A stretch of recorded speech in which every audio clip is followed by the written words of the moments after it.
अस्सलाम वालेकुम स्टूडेंट्स, उम्मीद आप सब खैरियत से होंगे। मैं एडवोकेट अब्दुल जब्बार और आप देख रहे हैं मेरा यूट्यूब चैनल लीगल एकेडमी।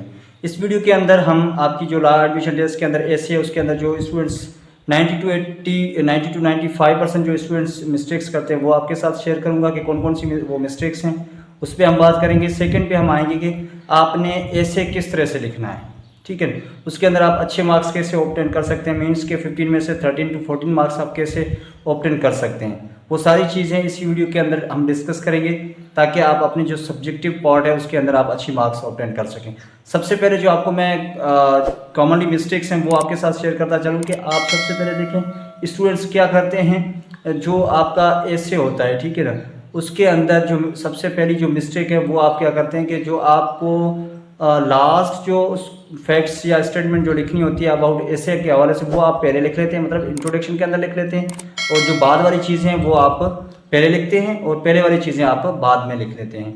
ये 90% जो स्टूडेंट्स ये भी गलती करते हैं। सेकंड जो आपकी मिस्टेक्स है वो ये है कि आप छोटे छोटे सेंटेंस बनाते हैं, उसके अंदर हर छोटे छोटे सेंटेंस के अंदर आप फुल स्टॉप लगाते जाते हैं। तो इससे क्या है, ये आपकी जो ऐसे है उस पर बहुत ही इसका बुरा इफेक्ट होता है, ठीक है। थर्ड जो चीज़ है वो आप क्या करते हैं अपने ऐसे के अंदर क्या करते हैं कि जो चीज़ आपका मोस्टली क्या करते हैं स्टूडेंट्स डॉट करते हैं, ठीक है ना, क्योंकि वो सही तरीके से टॉपिक को नहीं पढ़ते।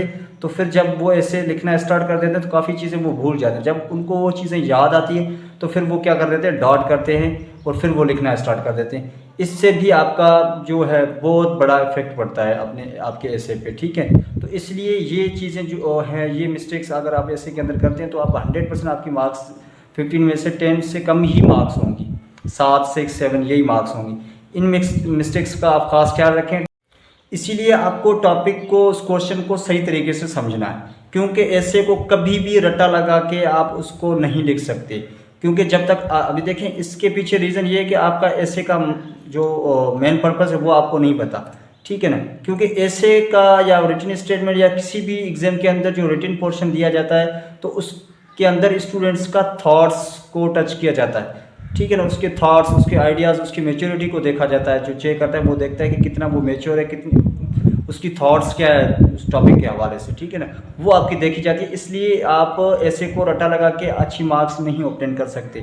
और ऐसे के अंदर आपने अच्छा एक इंटरेस्ट क्रिएट करना पड़ता है आपको, और अच्छा एक अपने इंटरेस्ट जब क्रिएट करेंगे तो एक अच्छा इम्पैक्ट पड़ेगा आपके ऐसे पे, और उसका एक सस्पेंस क्रिएट होगा ताकि चेक करने वाला मजबूर हो जाए आपको ऐसे को पढ़ने के लिए। तो ऐसा आपने ऐसा लिखना है। वो किस तरीके से लिख सकते हैं वो भी मैं आपको बताता चलूँ।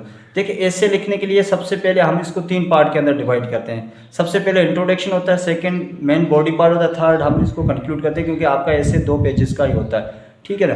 तो उसको इंट्रोडक्शन के अंदर आप उस जो भी आपका टॉपिक है उसको उसके हवाले से आपने जस्ट लिखना होता है। 4 से 5 लाइनों, ज़्यादा से ज़्यादा आप 10 लाइनों के अंदर अंदर उसको लिख सकते हैं, इंट्रोडक्शन, ठीक है। सेकंड पे आता है हमारा body part, main body part, जो कि हम उसी अपने ऐसे को फर्दर एक्सप्लेन करते हैं, ठीक है। तो एक्सप्लेन के अंदर हम उसके फैक्ट्स लिखते हैं, रीजंस लिखते हैं, या फिर एडवांटेज लिखते हैं, या प्रॉब्लम्स है तो उस अगर कोई भी ऐसे टॉपिक है जिसका प्रॉब्लम्स है फिर प्रॉब्लम्स भी लिखते हैं, उसके सॉल्यूशन भी लिखते हैं। तो उसको हम क्या करते हैं, फर्दर उसकी जो फैक्ट्स हैं उस पर हम बात करते हैं, ठीक है, अपने ऐसे के अंदर। तो आपने किस तरह से लिखना है, सबसे पहले उसका इंट्रोडक्शन लिखना है। फॉर सपोज कि अगर आप पोल्यूशन पे है तो पोल्यूशन के हवाले से आपने पोल्यूशन के हवाले से बात करनी है कि पोल्यूशन है क्या, उसका आपने इंट्रोडक्शन देना है। तो अच्छा, उसके बाद उसका क्या इफेक्ट है वो आपने सेकंड पार्ट के अंदर, मेन बॉडी पार्ट है, उसको आपने एक्सप्लेन। जब आप पहले इंट्रोडक्शन के अंदर उसका सही इंट्रोडक्शन देंगे, 4-5 लाइनों के अंदर अच्छा आपका इंट्रोडक्शन होगा, तो इससे इंटरेस्ट क्रिएट होगा चेक करने वाले का। उसके बाद आपने मेन बॉडी पार्ट के अंदर आपने उसको फर्दर फैक्ट्स लिखने हैं। अगर कोई उसके अंदर ऐसा कोई जैसे पॉल्यूशन किया तो उसके इफेक्ट्स वगैरह आपने सारा कुछ लिखना है। उसके जो भी प्रॉब्लम्स है उसके सॉल्यूशन वो आपने सारी बतानी है बॉडी पार्ट के अंदर। उसके बाद हम थर्ड कंक्लूड पे आते हैं, कंक्लूजन पे। तो कंक्लूजन के अंदर आपने कोई दूसरी चीज़ें नहीं लिखनी है, ठीक है। उसका एक सिंपल तरीका मैं आपको बताता चलूँ कि वही चीज़ आप लिखें जो आपने अपने जो मेन बॉडी पार्ट के अंदर जब आपने उसको एक्सप्लेन किया है तो वो आपके जो आपने लिखा है ऐसे के अंदर वही चीज़ आपने कंक्लूजन के अंदर लिखना है, कंक्लूड करना है। मगर कैसे, उसको बहुत ही समराइज़ करके। अगर आपने एक्सप्लेन के अंदर फॉर एग्जाम्पल 30 से 40 लाइनें आपने लिखनी है तो उस 30 से 40 लाइनों के अंदर वो लाइनें आपने वहाँ से उठाकर कंक्लूजन के अंदर लिखनी है जो आपके सारे आपका ऐसे उसका निचोड़ है, जिसके अंदर आप 5 से 7 लाइनों के अंदर उस कंक्लूजन को आप लिख सकते हैं। इससे ये होगा आपका एक खूबसूरत ऐसे बन जाएगा ताकि आपका ऐसे के अंदर अच्छी मार्क्स आ सके, ठीक है। अच्छा, उससे भी ज़रूरी चीज़ है कि ऐसे के हवाले से, टॉपिक के हवाले से आपको नॉलेज होना चाहिए। मगर ऐसा तो नहीं है कि आपको ऐसे का लिखने का तरीका तो आ गया मगर आपको उसी टॉपिक के हवाले से नॉलेज नहीं है तो फिर आप ऐसे नहीं लिख सकते, ठीक है ना। क्योंकि वही एग्जांपल हो गई कि एक अंधा है, उसने अपनी आंखें करवा ली, मगर वो अगर डॉक्टर से पूछता है कि मैं इसके बाद ऑपरेशन करने के बाद देख भी सकूंगा, तो हाँ पढ़ भी सकूंगा, हाँ डॉक्टर ने कहा कि हाँ पढ़ भी सकते हैं, देख भी सकते। मगर वो अगर अनपढ़ है तो फिर उसको उसका देखने से कोई फ़र्क नहीं है कि वो पढ़ सकता है, ठीक है ना। अगर वो देखेगा तब भी वो पढ़ नहीं सकता अगर, क्योंकि वो अनपढ़ है। तो इसी हिसाब से अगर आपको ऐसे लिखने का तरीका भी आता है मगर आपको नॉलेज नहीं है, अच्छा नॉलेज जो आप लिखेंगे, अगर आपको नॉलेज कैसे आपको आएगी, ठीक है। नॉलेज के हवाले से आपने करंट अफेयर्स पढ़ने होते हैं और आपने IR को पढ़ना होता है, आपको थोड़ी बहुत जनरल नॉलेज आपको आनी चाहिए, फिर तो आपके पास जो भी टॉपिक आएगा उस पर आप अच्छे तरीके।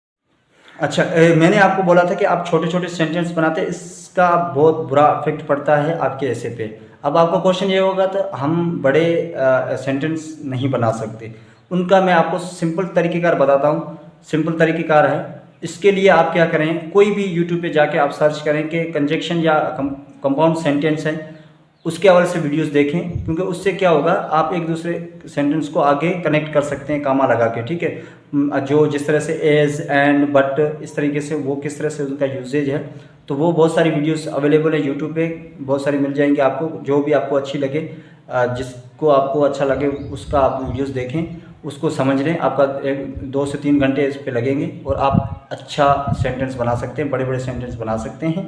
तो इस पे अपना आप कॉम्प्रोमाइज़ ना करें, क्योंकि आपकी 15 मार्क्स हैं, तो छोटे छोटे सेंटेंस बना के वहाँ पे फुल स्टॉप देना, इस पे बहुत ही बुरा इफेक्ट पड़ता है, ठीक है ना।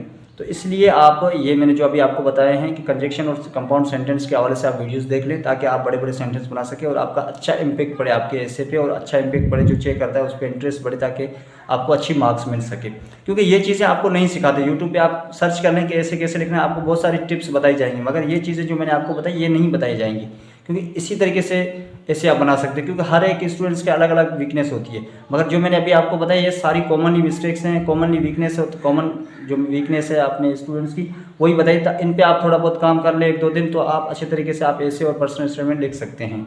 अगर आपको वीडियो अच्छी लगी तो वीडियो को लाइक और चैनल को लाजमी सब्सक्राइब करें, ताकि जो भी फर्दर वीडियो उसकी नोटिफिकेशन आपको मिलती रहेगी। अगर आपको वीडियो बुरी लगी तो डिसलाइक भी कर सकते हैं। ये देखने के लिए बहुत बहुत शुक्रिया, मिलते हैं नेक्स्ट वीडियो, तब तक के लिए अल्लाह हाफ़िज़।